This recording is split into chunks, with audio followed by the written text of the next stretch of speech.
بسم اللہ الرحمن الرحیم۔ اللہ تبارک و تعالیٰ کے بابرکت نام سے شروع جو بڑا مہربان اور نہایت رحم کرنے والا ہے۔ السلام علیکم ورحمۃ اللہ وبرکاتہ۔ محترم ناظرین، اگر آپ بھی اپنے بچوں کی وجہ سے بہت پریشان ہیں، اگر آپ کے بچے آپ کو بہت تنگ کرتے ہیں، آپ کو پریشان کرتے ہیں، آپ کی نافرمانی کرتے ہیں اور آپ کی بات نہیں سنتے، عموماً بچے ایسے ہی ہوتے ہیں۔ جب گھر میں باپ موجود ہوتا ہے تو وہ ہر بات سنتے ہیں اور والدین کی بات مانتے ہیں، لیکن جب باپ گھر سے نکلتا ہے تو بچے اپنی ماؤں کو تنگ کرتے ہیں اور پریشان کرتے ہیں۔ بچے چڑچڑے ہو جاتے ہیں، وہ ہر بات پر اصرار کرتے ہیں، وہ اسکول نہیں جاتے، رات کو روتے ہیں، ڈرتے ہیں۔ اگر آپ کے بچوں کے ساتھ کوئی مسئلہ ہے کہ وہ آپ کی بات نہیں سنتے ہیں، آپ کے بچے بڑے ہوں یا چھوٹے، وہ آپ کی نافرمانی کرتے ہیں، وہ آپ سے بحث کرتے ہیں، اگر آپ کو بھی یہی مسئلہ درپیش ہے تو اس وظیفے کے بعد انشاءاللہ آپ کے بچے آپ کی آنکھوں کو سکون دیں گے اور آپ کو اپنے بچوں پر فخر ہوگا، آپ کی اولاد فرما بردار ہو جائے گی۔ محترم ناظرین، یقیناً بچے بھی والدین کے لیے ایک بڑا امتحان ہوتے ہیں، کیونکہ اللہ تعالیٰ خود فرماتا ہے کہ میں ان چیزوں سے تمہاری آزمائش کروں گا، جیسے مال، اولاد اور جان، تو یہ سب ہمارے لیے ایک امتحان ہے۔ اگر ہمارے بچے فرما بردار ہیں تو ہم خوش قسمت ہیں، اگر ہمارے بچے نافرمان ہیں تو یقین مانیں یہ ہمارا سب سے بڑا امتحان ہے۔ اللہ ہمیں نافرمان اولاد اور فرما بردار اولاد دے کر آزماتا ہے۔ اللہ تبارک و تعالیٰ نے ہمیں حکمت اور ہمت سے نوازا ہے۔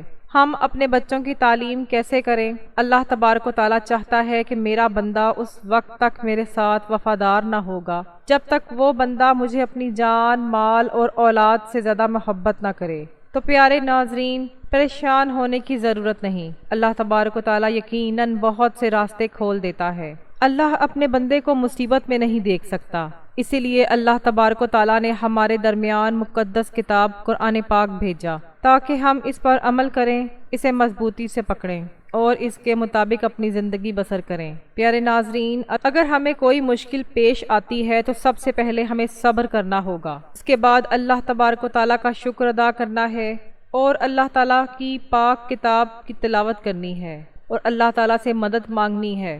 آپ نے کبھی یہ نہیں سوچنا کہ میں اتنا متقی تھا، میں اپنے والدین کا فرما بردار تھا، اس کے باوجود میرے بچے اتنے نافرمان کیوں نکلے؟ تو ناظرین محترم، اللہ تبارک و تعالیٰ یقیناً صرف اپنے محبوب بندوں کو ہی آزماتا ہے۔ آپ تاریخ کھول کر دیکھ سکتے ہیں، اللہ تعالیٰ نے اپنے پیارے نبیوں کو بھی آزمایا، اللہ نے اپنے نیک بندوں کو بھی آزمایا۔ ان میں سے اللہ تبارک و تعالیٰ نے حضرت محمد صلی اللہ علیہ وآلہ وسلم کو کئی طریقوں سے آزمایا، جیسے ان کی روزی کا امتحان۔ ایک دفعہ آپ کے پاس کھانے کو کچھ نہ تھا تو آپ نے پیٹ پر پتھر باندھ کر گزارا کیا، کفار نے آپ پر پتھر برسائے، آپ خون میں لت پت تھے، اس کے باوجود آپ نے ایک لفظ بھی شکایت نہیں کی اور ان لوگوں پر بد دعا بھی نہیں کی۔ اسی طرح دیکھیں کہ اللہ تعالیٰ نے حضرت یوسف علیہ السلام کو کس طرح آزمایا۔ حضرت یوسف علیہ السلام کے والد خود نبی تھے، اللہ تعالیٰ نے ان کو نیک بندوں میں شامل کیا۔ اللہ نے ان پر اتنا بڑا امتحان ڈالا کہ اس نے حضرت یوسف علیہ السلام کو ان سے جدا کر دیا اور کئی سالوں کے بعد اس نے انہیں دوبارہ ملایا۔ حضرت ابراہیم علیہ السلام کے لیے آگ میں ڈالنے کا امتحان تھا، جو کہ انہوں نے کیسے پاس کیا۔ اسی طرح اللہ کے اور بھی بہت پیارے انبیاء اور نیک بندے ہیں، اللہ تعالیٰ نے انہیں کئی مقامات پر آزمایا، جیسا کہ حضرت آسیہ جو کہ اللہ کی پاکیزہ خاتون تھی، اس کا شوہر فرعون جیسے انسان کو بنایا، یعنی اس کا شوہر اس کے لیے بڑا امتحان تھا۔ اس نے اپنا امتحان مکمل طور پر پاس کیا، انہوں نے اپنی کھال اتار دی لیکن اس کافر کا ساتھ نہ دیا۔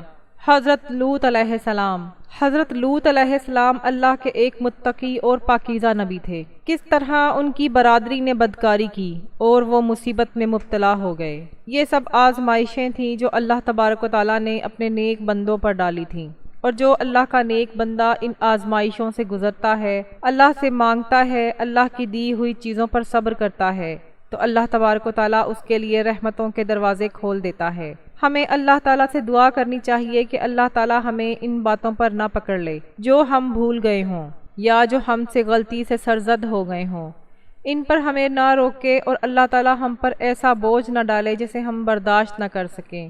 اور ہم سے جو بھی غلطی سرزد ہو جائے۔ اللہ تعالیٰ آپ کی دعا کو ضرور قبول فرماتا ہے۔ پیارے ناظرین، بلا شبہ اللہ اپنے بندوں سے 70 ماؤں سے زیادہ پیار کرتا ہے۔ وہ اپنے عقیدت مند کو مصیبت میں نہیں دیکھ سکتا۔ پیارے ناظرین، اسی طرح والدین اپنے بچوں کی پرورش بہت پیار سے کرتے ہیں، اور والدین محنت کرتے ہیں، اپنے بچوں کا پیٹ پالنے کے لیے کماتے ہیں تاکہ ان کا بچہ بڑا ہو کر کچھ بنے۔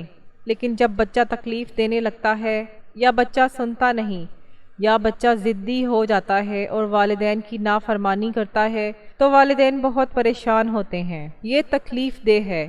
وہ بچہ جس نے اسے اتنی محنت سے پالا، اگر وہی بچہ بدتمیزی کرنے لگے تو بہت تکلیف ہوتی ہے۔ آج میں آپ کے لیے یہ عمل لے کر آئی ہوں، جو یہ وظیفہ کرے گا اس کا بچہ ضدی ہے، شرارتی ہے، بہت تنگ کرتا ہے، تو انشاءاللہ اس وظیفے کے بعد وہ بچے ٹھیک ہو جائیں گے، چاہے وہ چھوٹے بچے ہوں یا بڑے، دونوں کے لیے وظیفے کا طریقہ ایک ہی ہے۔ ویڈیو کو آخر تک ضرور دیکھنا تاکہ آپ کو وظیفے کی مکمل سمجھ آ جائے۔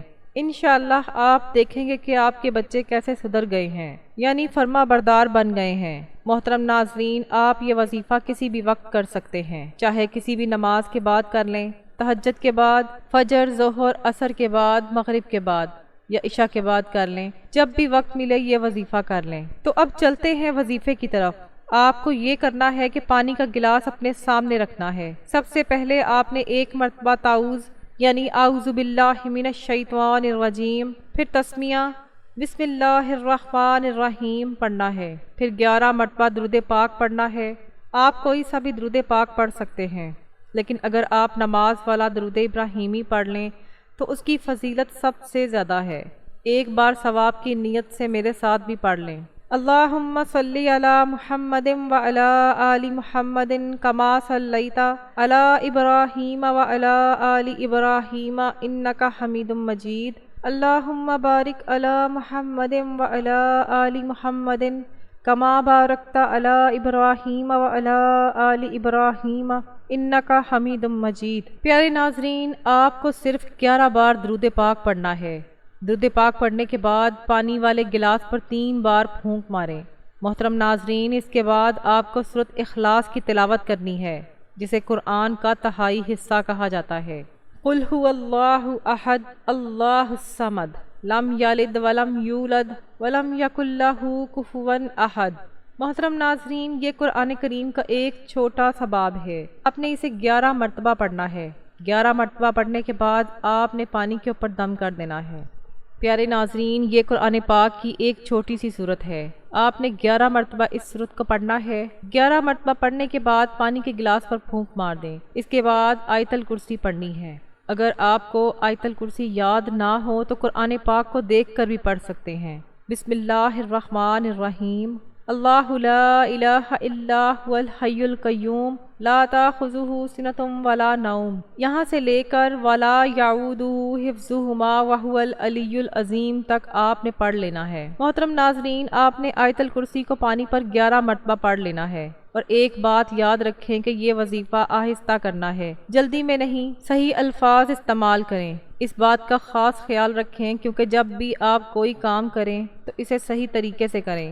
کام جلد بازی میں نہیں کرنا چاہیے، خاص طور پر یہ وظیفہ جلد بازی میں نہ کریں، کیونکہ اگر آپ اس خاص قسم کے عمل کو ایک ایک کر کے کرتے رہیں گے تو آپ کے بچے فرما بردار ہو جائیں گے۔ تو پیارے ناظرین، اس میں آپ کو زیادہ سے زیادہ صرف 10 یا 15 منٹ لگیں گے۔ آپ کو یہ وظیفہ ٹھیک سے پڑھنا ہے۔ خیال رہے کہ جب آپ پانی پر پھونک مارتے ہیں تو آپ کو اس پانی کا خیال رکھنا پڑتا ہے۔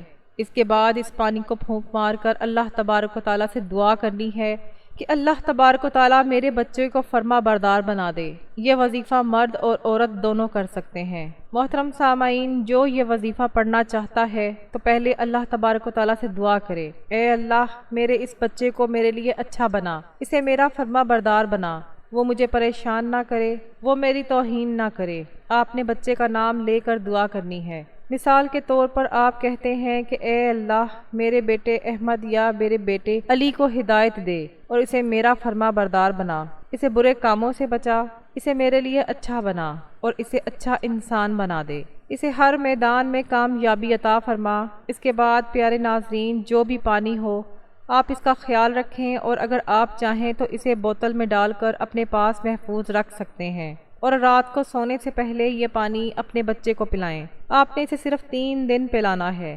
محترم ناظرین، اکثر لوگ جب گھروں میں کھانا کھاتے ہیں تو اکٹھے بیٹھتے ہیں، اس لیے ایک برتن میں ایک جگ میں پانی ڈال دیں۔ کچھ بچے بڑے ہوتے ہیں اور کچھ چھوٹے، تو آپ سمجھتے ہیں کہ بچے کو خبر بھی نہیں ہونی چاہیے کہ میں اسے پانی کیسے پلاؤں، تو آپ اسے پورے جگ میں ملا سکتے ہیں۔ آپ کو تھوڑا سا مکس کرنا ہے اور باقی 3 دن آپ کو وہ پانی بچے کو پلانا ہے۔ ایسا کرنے کے بعد اللہ تبارک و تعالیٰ سے اس طرح دعا کرنی ہے، انشاءاللہ آپ دیکھیں گے کہ آپ کے بچے فرما بردار بن جائیں گے۔ انشاءاللہ یہ وظیفہ کرنے کے بعد آپ کے بچے آپ کی آنکھوں کی رونق بن جائیں گے۔ محترم ناظرین، اس ویڈیو میں نے آپ کو بہت اچھے طریقے سے سمجھانے کی کوشش کی ہے، لیکن پھر بھی اگر آپ کو سمجھ میں نہ آئے تو آپ لوگ دوبارہ ویڈیو دیکھ لیں۔ پھر 4-5 منٹ لگیں گے لیکن آپ کا کام ہو جائے گا، آپ کے مسائل حل ہو جائیں گے۔ جو مسائل بچوں کی وجہ سے پیدا ہوئے ہیں، جو مسائل ان بچوں نے پیدا کیے ہیں، چاہے وہ بچہ چھوٹا ہو، ضدی ہو، ڈرتا ہو، رات کو روتا ہو، چاہے وہ بڑا ہو، نافرمان ہو، ماں باپ کی بات نہ مانے یا کسی چیز سے گریز کرتا ہے، یہ وظیفہ کرنے کے بعد انشاءاللہ وہ بچہ ہر بات مانے گا۔ میرے اسلامی بھائیوں اور بہنوں، براہ کرم ویڈیو کو لائک کریں اور چینل کو سبسکرائب کریں تاکہ آپ کو ہماری آنے والی نئی ویڈیوز کی اطلاع مل سکے اور آپ اس سے زیادہ فائدہ اٹھا سکیں۔ اللہ تبارک و تعالیٰ سے دعا ہے کہ اللہ تبارک و تعالیٰ تمام امت مسلمہ پر اپنی رحمت، کرم اور برکتیں نازل فرمائے۔ اللہ تبارک و تعالیٰ ہمیں دن میں 5 وقت کی نماز پڑھنے کی توفیق عطا فرمائے۔ اللہ تبارک و تعالیٰ ہمیں قرآن کے مطابق زندگی گزارنے کی توفیق عطا فرمائے۔ اللہ میری اور آپ کی تمام اولادوں کو پرہیزگار اور فرما بردار بنائے اور شیطان کے شر سے محفوظ رکھے اور ہماری اولادوں کو ہمارے لیے صدقہ جاریہ بنا دے۔ آمین یا رب العالمین۔